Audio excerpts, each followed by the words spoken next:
hurry. The easiest way to think about artificial intelligence is in the context of a human. After all, humans are the most intelligent creatures we know of. AI is a broad branch of computer science. The goal of AI is to create systems that can function intelligently and independently. Humans can speak and listen to communicate through language. This is the field of speech recognition. Much of speech recognition is statistically based, hence it's called statistical learning.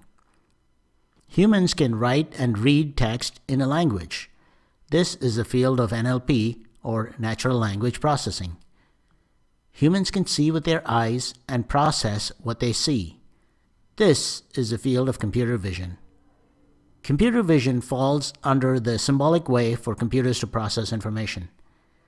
Recently, there's been another way, which I'll come to later. Humans recognize the scene around them through their eyes, which create images of that world. This field of image processing, which even though is not directly related to AI, is required for computer vision. Humans can understand their environment and move around fluidly. This is the field of robotics.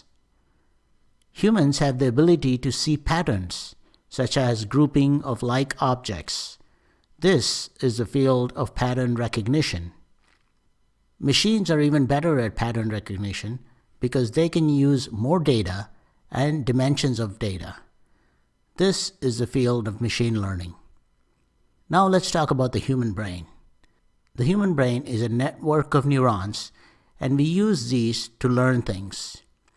If we can replicate the structure and the function of the human brain, we might be able to get cognitive capabilities in machines. This is the field of neural networks. If these networks are more complex and deeper, and we use those to learn complex things, that is the field of deep learning.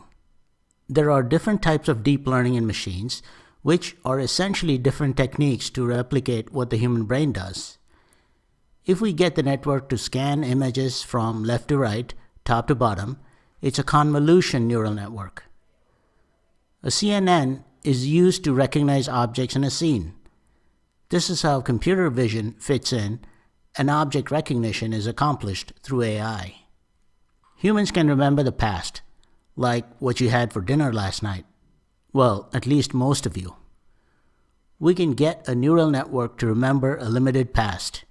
This is a recurrent neural network. As you see, there are two ways AI works. One is symbolic-based and another is data-based. For the database side, called machine learning, we need to feed the machine lots of data before it can learn. For example, if you had lots of data for sales versus advertising spend, you can plot that data to see some kind of a pattern. If the machine can learn this pattern, then it can make predictions based on what it has learned. While 1 or 2 or even 3 dimensions is easy for humans to understand and learn, machines can learn in many more dimensions, like even 100 or thousands. That's why machines can look at lots of high-dimensional data and determine patterns. Once it learns these patterns, it can make predictions that humans can't even come close to.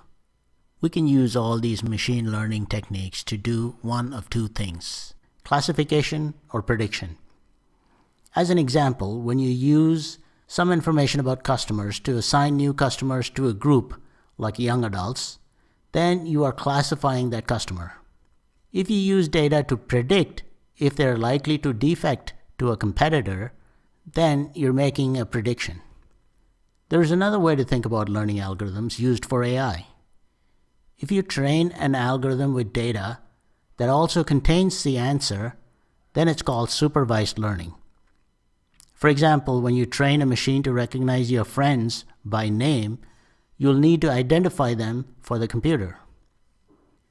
If you train an algorithm with data where you want the machine to figure out the patterns, then it's unsupervised learning.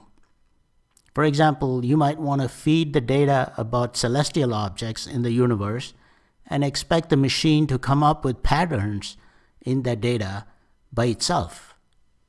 If you give any algorithm a goal and expect the machine, through trial and error, to achieve that goal, then it's called reinforcement learning.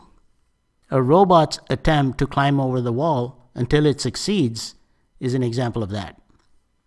So there you go. Thanks for watching, and if you like my videos, please subscribe.